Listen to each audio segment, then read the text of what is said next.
Ya, kita ketemu dalam mata kuliah inovasi pembelajaran yang dalam konteksnya diberikan dalam bahasa Inggris. Nih. Sebelum kita mulai, kenalkan, nama saya Pak Amin Suyetno. Jika kalian ingin kontak saya, bisa melalui WA apabila ada suatu keperluan. Ini nomor HP saya 081 542 341 383.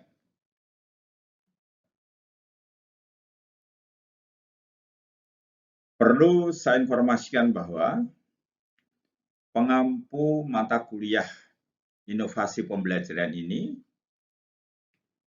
Bapak Mas Rukan, kemudian saya sendiri, Bapak Adi Nur Cahyono, dan Ibu Kristina Wijayanti.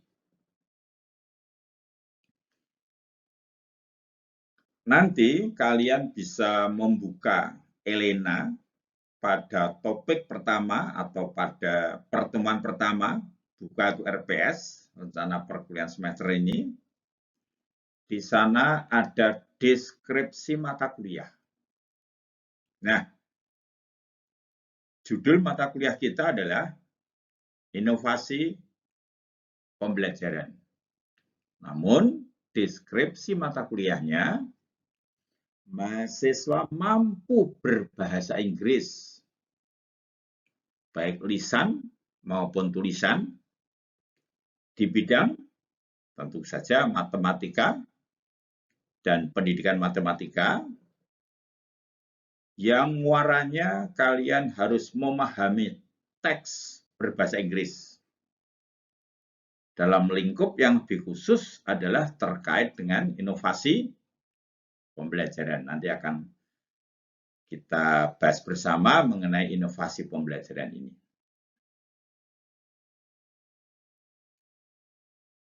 Apa artinya? What is the meaning? Okay. The first point, you must be able to read correctly and know the meaning of it. Okay. Especially mathematical text of mathematics education in English. That means you must know mathematics terms in English.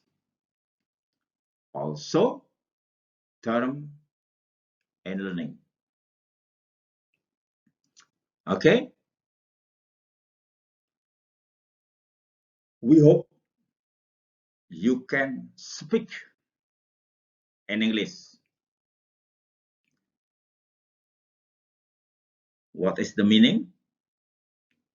You must know grammar in English. Okay, good. And after that, be careful about this sentence. Yeah. You must be able and willing to practice making sentences in English. Why? Because your task make an article that contain one or two components of learning innovation. Once more, you must be able and willing to practice making sentences in English.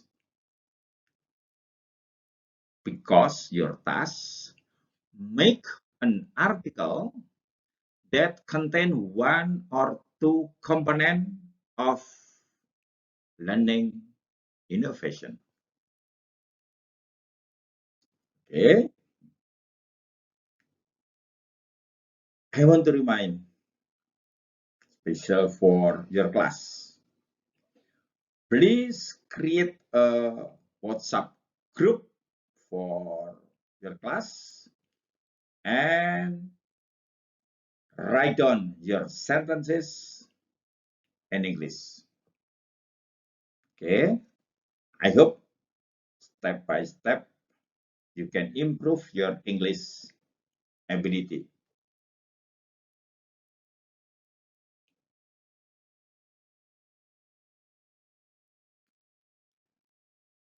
For example, ya, kalau kalian dalam mata kuliah ini harus bisa berbahasa Inggris, harus bisa menuliskan artikel dalam bahasa Inggris. Suka enggak atau tidak suka, kamu harus memperbanyak kosakata sendiri. Nama-nama bilangan harus hafal. Ya, harus. For example, -2, -1, 0, 1, 2, 3, 100, 1000, etc. Kemudian huruf-huruf dalam matematika sering dipakai untuk memberi nama titik, memberi nama variabel. Nah, kalian juga harus mampu membaca huruf demi huruf. E, B, C, D, E, dan seterusnya. Ya. G, H, juga P, Q, R, S, T. Ya. Ini U, V, W, X, Y, Z. Nah, boleh Z, boleh Z. Ya. Perbanyak kosakata sendiri. Nah, walaupun kadang-kadang bahasa Inggris memang ya spesifik khusus. Contoh, tulisannya beda, katanya berbeda, tapi bacanya sama ini. Ini dibaca red, ini ya red, ini ya red. Red dalam arti tikus besar, ini berarti merah. Ini red kalau dalam past tense ini dibaca red. Red, red, red. Nah, ini red juga berarti. Padahal tulisannya berbeda, bacanya sama. Mengapa? Nah, tidak usah bertanya mengapa, hafalkan ya. Seperti ini. Ini dibaca bat, tapi ini bacanya put, bukan pat. Ini sejenis tulisannya. Ini dibaca kam, ini bukan ham, tapi home. Ya, seperti ini harus tahu ya, straight bukan straight. Straight ini bukan determine, tapi determine. Nah, itu dihafalkan aja. Saran saya, isilah HP kalian, ya, tidak hanya dengan TikTok, tapi juga isilah dengan Google Translate. Sisakan memori sehingga cukup untuk banyak manfaatnya ya dengan Google Translate ini. Asal kalimat kalian pendek, standar Google Translate menurut saya bagus.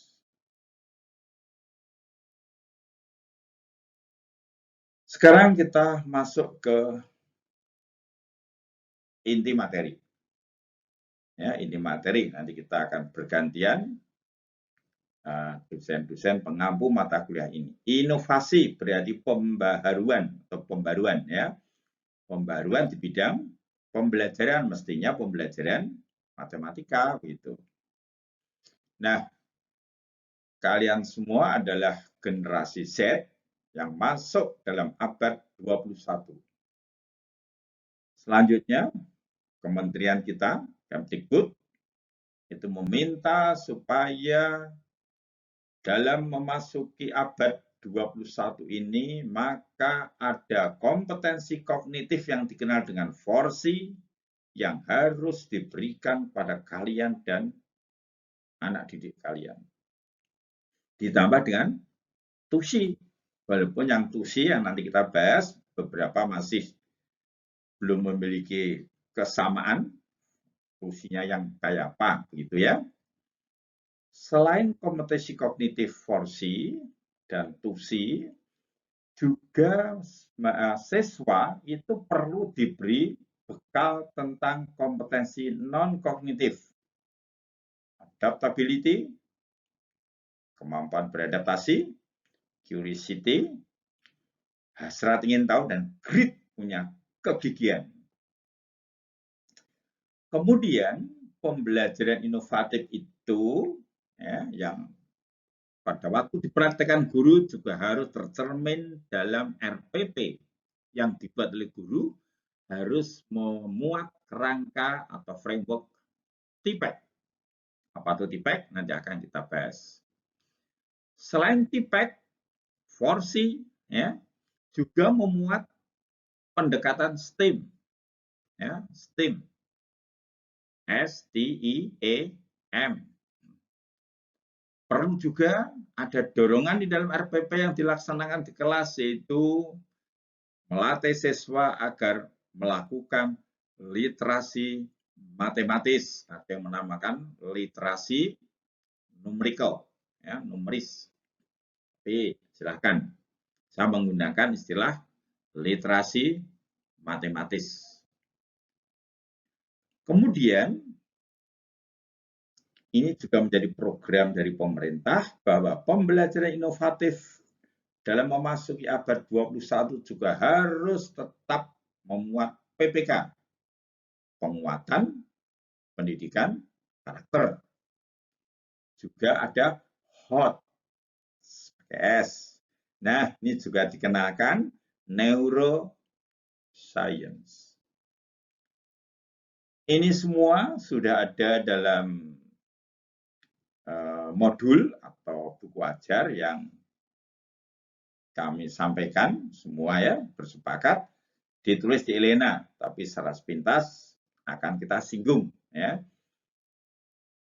Modul atau bahan ajar yang kami berikan itu bersifat minimalis, kalian kembangkan melalui ini, literasi ini ya, mencari bahan sumber-sumber lain yang terkait dengan ini semua. Nah, ini kita singgung sedikit. Sekali lagi, nanti kalian harus memiliki kegigihan, curiosity, agar materi-materi ini dapat kalian kembangkan, kalian pertajam, gitu ya. Kompetensi 4C ini, 4C ya, meliputi critical thinking, berpikir kritis, creativity atau kreativitas, memiliki kemampuan untuk berkolaborasi, bekerja sama, dan mampu berkomunikasi. Ini penting ini ya. Sedang kompetensi 2C, citizen, dan juga karakter. Ini di internet masih beberapa yang tidak harus ini, tapi paling tidak ada sumber yang mengatakan 2C adalah citizen dan karakter. Sedangkan kompetensi non-kognitif yang perlu kita pelajari adalah, yang kita berikan ke siswa adalah tadi kemampuan beradaptasi, hasrat ingin tahu, dan gigih dalam mempelajari hal yang baru.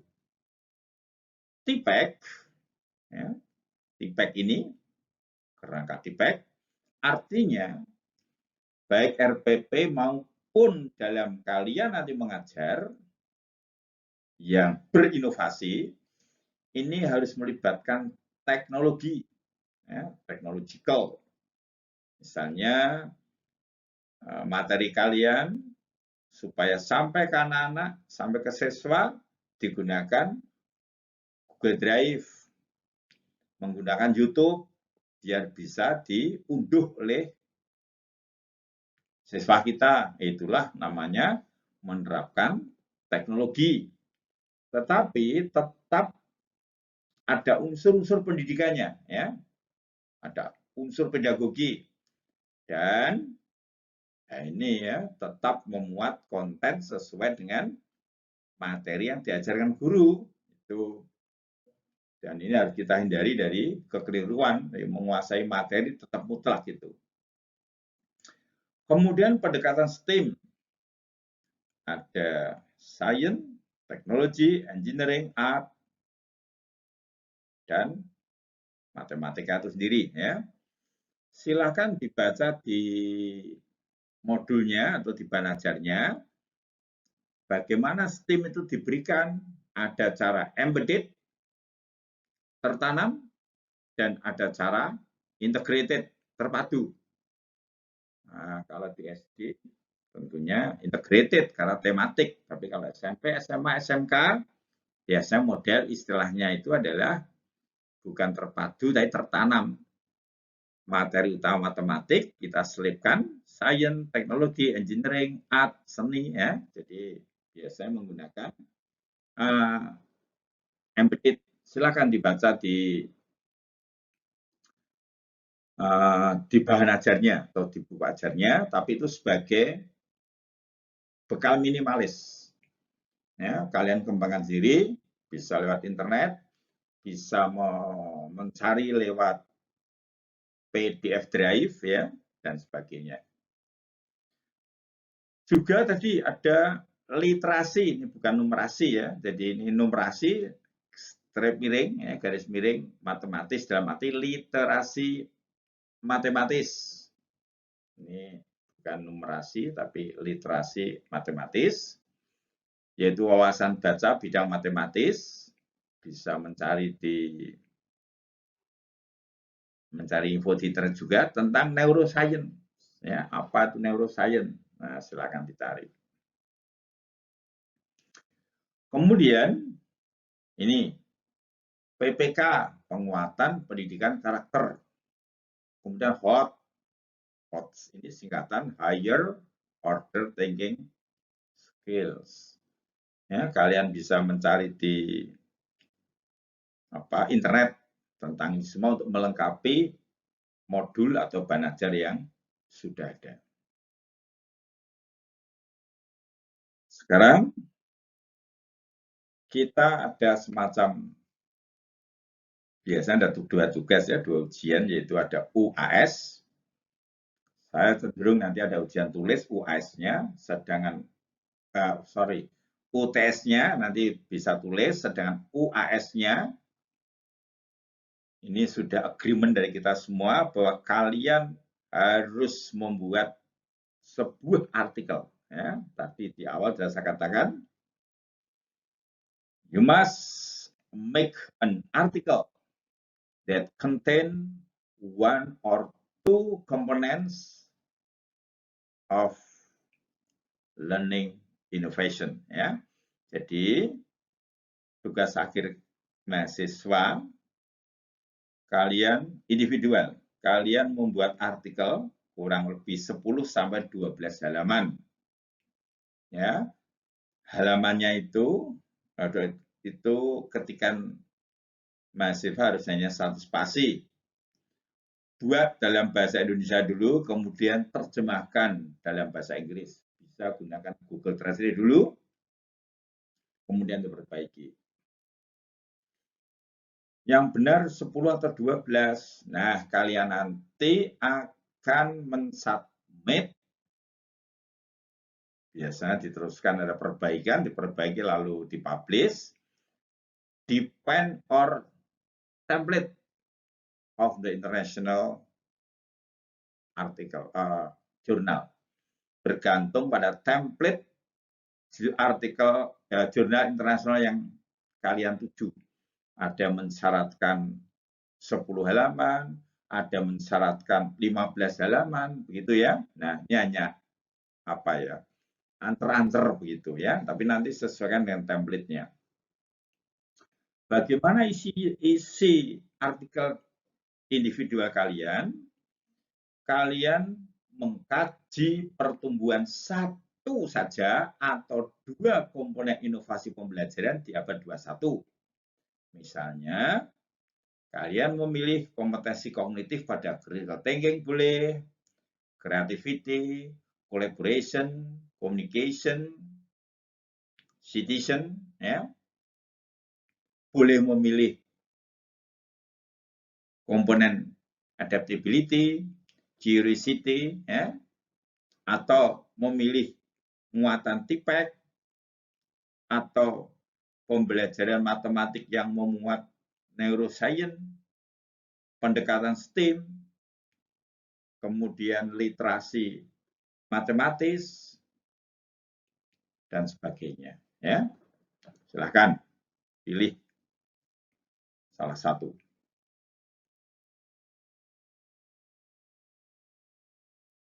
Sekarang kita teruskan dengan tugas akhir ya. Sebelum kuliah diakhiri, berarti kira-kira pada pertemuan ke-10 ya, maka artikel itu sudah disubmit, syukur publish, kalau dari publish ini langsung nilainya A, ke jurnal internasional. Kemudian berbasis pada penelitian di sekolah, kalau belum mengajar, bergabunglah dengan teman lain untuk meneliti. Ya, ini lebih bagus kalau bagaimana pertumbuhan itu diteliti di sekolah. Kemudian format artikel tolong disesuaikan dengan template jurnal internasional yang dituju. Jadi kalau kalian misalnya kepada marketing, akan berbeda dengan format yang ada di IG, International Journal of Interaction, misalnya ya. Tapi cobalah ke Scopus dulu, ya Scopus dulu. Dan ada nama dosen kalian di dalam artikel itu. Ini sebagai bakti kalian kepada dosen kalian yang sebetulnya juga tanda petik orang tua kalian ya. Walaupun khusus Pak Amin sendiri karena sudah purna tugas sebetulnya ya diperpanjang sampai usia 70 nanti, tetapi boleh ada yang pakai nama mengajak Pak Amin, mengajak Bu Christine, mengajak Pak Masrukan, Pak Adi, dan sebagainya. Kemudian judul kalian dalam bahasa Inggris, hati-hati ya, itu biasanya template pada suatu jurnal internasional itu hanya 15 sampai 18 kata, only 15 until 18 words. Ini ya. Tetapi nanti kalau dalam template yang mengatakan harus 15, kalian juga benar-benar 15. Bagaimana caranya harus mampu. Jadi angka ini depend on template of international journal. Abstrak, ya, ada yang 200 kata, ada yang 150 kata. Saya mengambil yang 150 kata. Kemudian setelah abstrak, ya, itu biasanya diikuti dengan pendahuluan, introduction. Di sini introduction itu meliputi latar belakang, kemudian biasanya permasalahan, kemudian tujuan, ya, the objective of your article, ya, mungkin manfaat, kemudian juga diberi kajian pustaka. Itu ada di pendahuluan. Itu yang lazim. Sehingga bisa sampai 3 atau 4 halaman. Ya. Biasanya lebih sedikit nih ya. Boleh 3 atau 4 halaman saja. Pendahuluan. Saya ulangi, isinya ini pendahuluan. Ada latar belakang.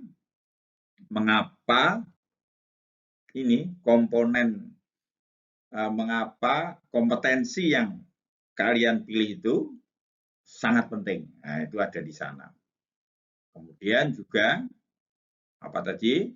Ada rumusan masalah, ada tujuan, ada manfaat, dan ada kajian pustaka. Misalnya kajian pustakanya dinomori ya, 14 itu ada 141 tentang apa, 142 tentang apa, 143 tentang apa, begitu.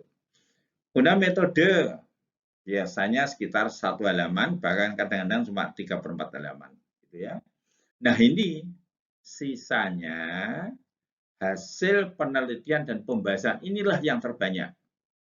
Dan sampai ya pendahuluannya 7 halaman karena kajian pustakanya terlalu banyak, tetapi hasil penelitian dan pembahasan malah hanya 2 halaman, 3 halaman, biasanya ditolak. Itu hasil, ini saya sendiri kan juga sudah sering nulis dan ikut pelatihan. Kalau ini justru lebih sedikit, ditolak. Kemudian akhir dari artikel kalian itu biasanya diakhiri dengan referensi ya. Referensi itu usahakan memuat artikel. Jangan memuat buku. Karena perbandingannya setiap satu buku kalian harus menambah artikel 8. Perbandingannya 1:8. Jadi kalau referensinya ada satu buku harus ditambah artikel sebanyak 8 begitu. Jadi lebih baik untuk pendukung artikel kalian, carilah artikel-artikel internasional, walaupun dari Indonesia ya boleh, tetapi tolong ya, artikel-artikel terbaru, jangan artikel-artikel yang kalian lahir saja belum ya. Biasanya itu paling bagus kalau artikel yang 5 tahun terakhir, misalnya artikel yang diterbitkan di tahun 2016, 17, 18, 19, 20 itu paling bagus. Dan untuk artikel kalian usahakan minimal 15 artikel. Pasti bisa ya. Artikel yang relevan, artikel yang relevan. Dan yang penting jangan mengutip kalimat pada artikel referensi persis sama. Kalian kena kena tuduhan plagiator nanti ya. Mengambil 3 kata saja dari referensi ini dianggap plagiat. Jadi gunakan bahasa kalian sendiri, kata-kata kalian sendiri, kemudian diterjemahkan dalam bahasa Inggris, tapi jangan sama dengan kalimat yang ada di artikel referensi, plagiat. Nanti sebaiknya sebelum di-submit ya, nanti dicek dulu ada alat yang namanya Turnitin ya, Turnitin, dibaca Turnitin, itu yang langsung bisa mendeteksi apakah plagiat atau tidak. Begitu. Ini sebagai contoh, sebagai gambaran ya, sebagai gambaran contoh nantinya tugas akhir ya. Misalnya tema artikel kalian adalah ini. Nah, saya tertarik dengan mathematical creativity tapi bidang matematika ya. Apapun terkait dengan matematika itu pakai O. Jadi misalnya tema kalian adalah yang dipilih pertumbuhan mathematical creativity siswa SMA. Karena kalian misalnya punya link untuk mengajar SMA atau memang mengajar SMA. Ya. Kemudian isi artikelnya itu sebaiknya pertama pada latar belakang masalah dikaji perlunya ditumbuhkannya mathematical creativity pada siswa SMA. Itu.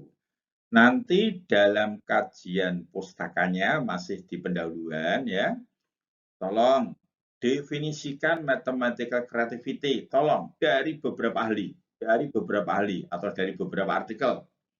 Kemudian dari pendapat A, pendapat B, pendapat C. Nah, kalian pilih salah satu pendapat yang ibaratnya merangkum dari pendapat-pendapat para ahli. Tapi jangan menggunakan plek katanya. Harus menghindari plagiasi. Ya. Pilih salah satu, gunakan kalimat kalian sendiri. Kemudian juga carilah artikel untuk referensi yang memuat apa toh indikator tumbuhnya mathematical creativity ya, juga dari ahli ini. Biasanya ahli yang menulis tentang mathematical creativity otomatis di sana ada indikator tumbuhnya mathematical creativity ya. Ahli A misalnya ada 4 indikator, ahli B ada 6 indikator, ahli C ada 3 indikator. Nah, kalian memilih merangkum dari 6 indikator, 5 indikator. Nah, kalian tetapkan misalnya kalian sendiri mengambil 4 indikator tumbuhnya mathematical creativity. Nah, nanti dibuat semacam instrumen, diuji cobakan atau dikenakan di murid kalian. Nanti kalau misalnya kalian memilih ada 4 indikator ya, kemudian kok 4 indikator itu muncul semua. Oh, berarti mathematical creativity-nya tumbuh sangat baik. Kalau hanya muncul 3 indikator, misalnya saja ya, kalian tetapkan pertumbuhannya kategorinya baik. Kalau 2 indikator Apa tadi? Ya, pokoknya urut dari sangat baik, baik, sedang, kurang, sangat kurang. Nah, begitu. Kemudian, saya ingatkan, instrumen penelitian kalian itu tentunya dibuat berdasarkan indikator. Ya. Ada instrumen yang mengungkap indikator pertama, ada instrumen yang mengungkap ini. Dalam satu instrumen itu ada komponen-komponen instrumen yang memuat indikator pertama, kedua, ketiga, dan sebagainya. Ya. Saya ingatkan, kalian boleh melakukan penelitian dengan berbasis pada pendekatan kuantitatif, boleh kualitatif, atau mix method. Gabungan antara kuanti dengan kuali. Sekarang, contoh judul artikel, misalnya ini dalam bahasa Indonesia ya, misalnya. Misal saja, jangan pakai ini hanya ngawur saja ini ya, tapi kalian mencari sendirilah ya. Scaffolding itu bantuan atau apa ya, bantuan bertahap itu ya oleh guru. Judulnya misalnya analisis pertumbuhan mathematical creativity siswa SMA berbasis open-ended problems. Ini soal-soal open-ended berbantuan scaffolding guru. Ini ngawur saja, misalnya dibuat oleh Pak Masrukan dan Pak Amin ya. Nanti saya, ini kalian, ini Pak Masrukan, ini kalian, ini Bu Christine, ini kalian, begitu ya. Supaya sebagai bakti kalian kepada orang tua, ya wajar. Jangan komplain. Kemudian ini kalian bahasa Inggriskan dengan Google Translate yang ditata, misalnya menjadi analysis of, ini saya baca of, analysis of mathematical creativity growth of high school student based on open-ended problems aided by teachers scaffolding. Ya, seperti ini. Tata nanti diserahkan kepada kami, saya baca, nanti kami baca, kemudian nanti kalau perlu saya rubah, karena apapun kan kita ikut di dalamnya, jadi nanti ikut kita bantu supaya bagus ya. Kalian nitip nama dulu di jurnal itu, nah, biar nanti selanjutnya kalau mau naik pangkat apa sudah punya link dengan itu, apa namanya, punya link dengan jurnal tersebut ya. Biasanya kalau sudah punya link ya, seperti saya sudah belajar di IG, kemudian di Makroting, di apa itu ada semacam kemudahan ya.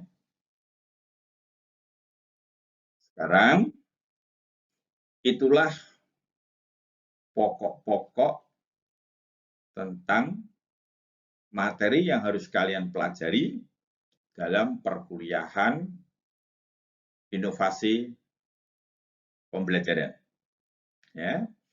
Sekarang coba pada kesempatan ini saya akan sedikit meninjau supaya kalian yang sudah agak lupa karena agak libur lama ini memiliki mengungkap kembali tentang English, kemampuan bahasa Inggris yang sudah kalian punyai ya.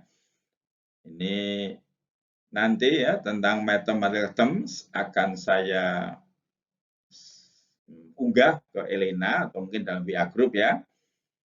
Saya punya banyak sekali, kami punya banyak sekali, nanti bisa di WA group atau di manapun ya tentang mathematical term. Ini hanya menyinggung sedikit saja ya. Dan grammar. Contoh ini.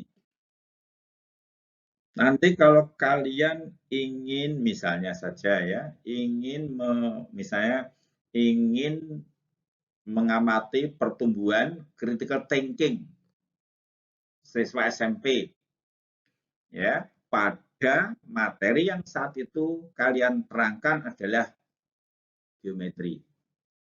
Ya, maka mau tidak mau kan ini harus tahu pasti akan nyinggung bahasa Inggris yang terkait dengan titik, apa titik bahasa Inggrisnya ya, garis apa ya, bidang apa ya, tegak lurus apa bahasa Inggrisnya. Nah, ini saya ingatkan, ini hanya sepintas ya, tidak saya tangan semua, tapi intinya titik, poin, atau vertex ya, kalau Jamak ya points pakai S atau vertices. Nih.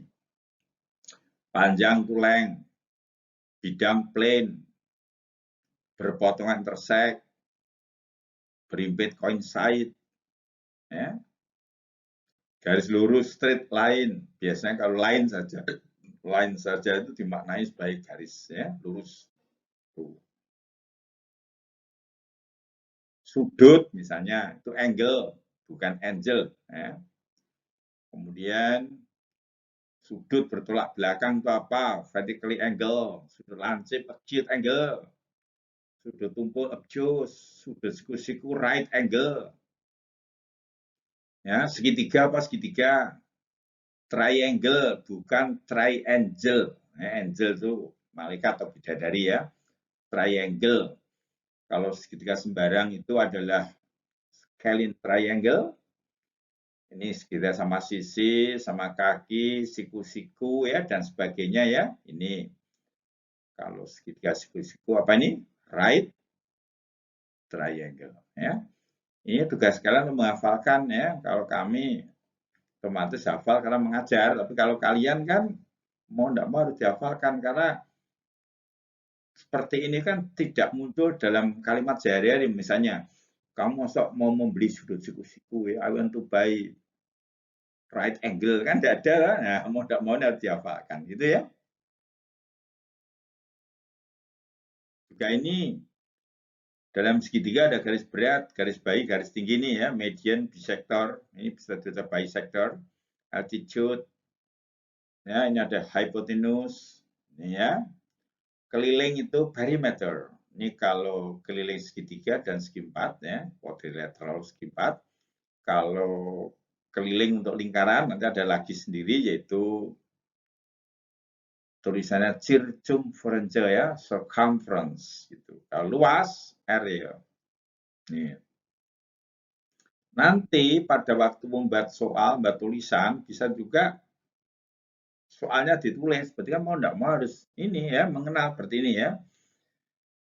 Diketahui atau diberikan titik P dalam, nah rectangle itu nanti ada lagi ya, rectangle itu persegi panjangnya.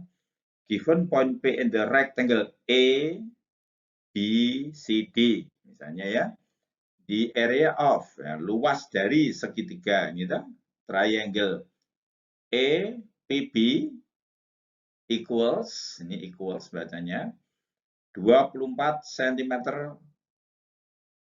persegi, 24 cm square. Nah, itu ya. Nah, bla bla bla ya. Find the area of. Nah, ini ya. Carilah luas segitiga A, P, D. Nah, itu misalnya ya. Ini penerapannya bahasa Inggris dalam lingkup. Ini misalnya ya. Given, biasanya diketahui menggunakan given. Given ABC is a equilateral triangle.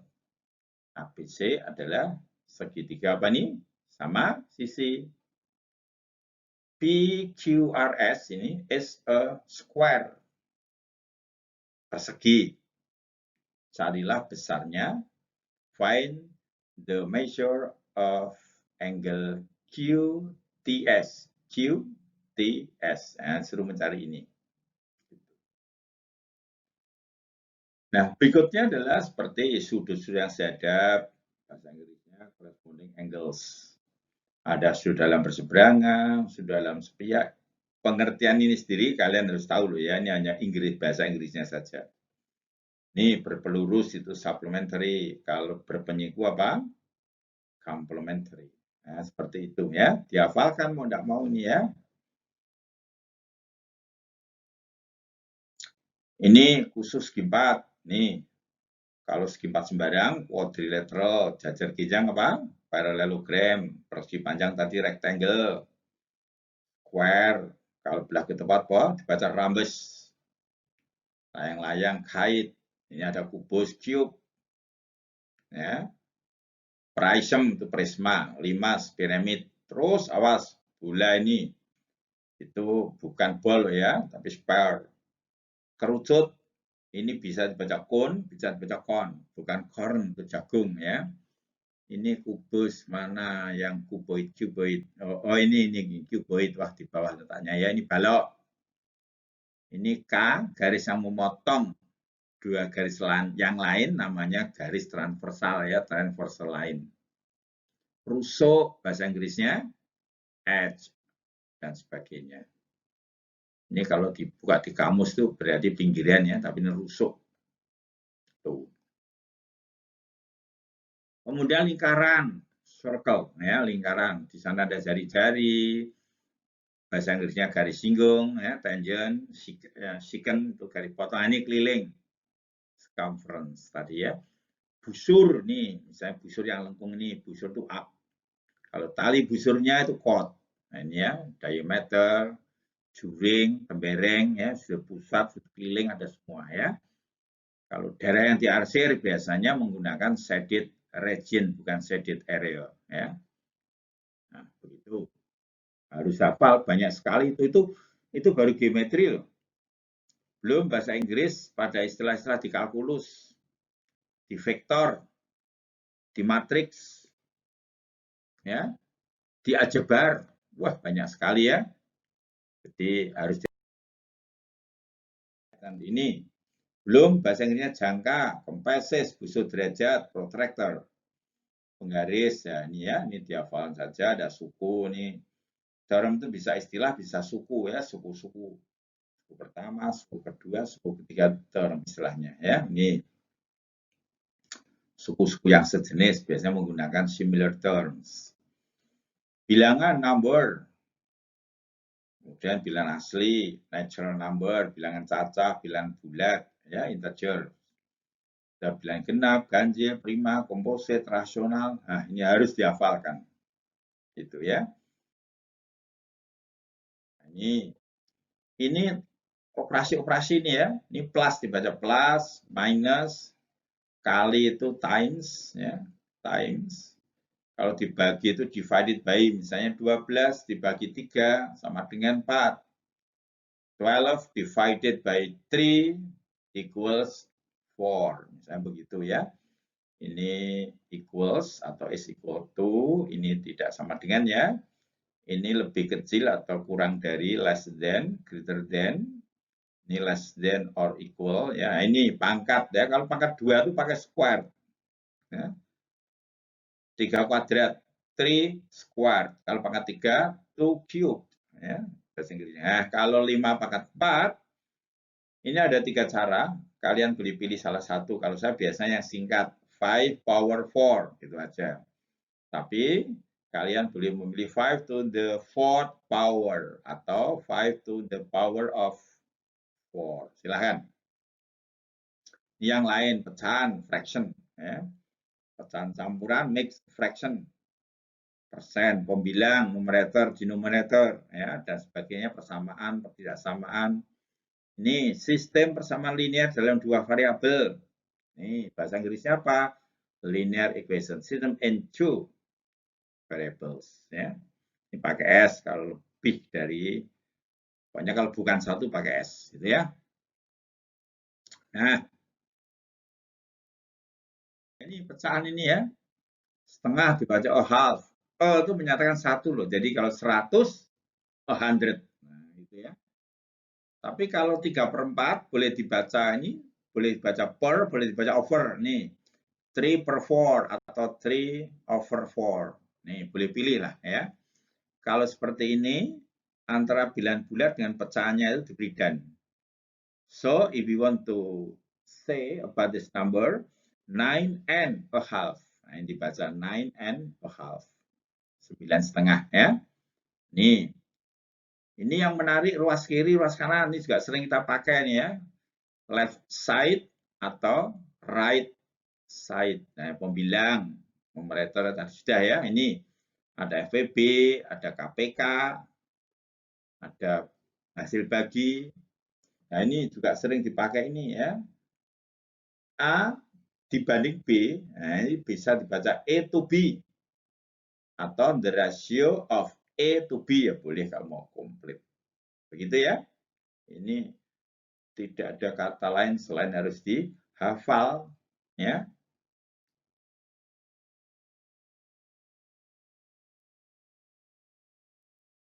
Kuliah pada kesempatan pertama ini. Akhirnya, thank you for your attention. See you next week or next time. See you.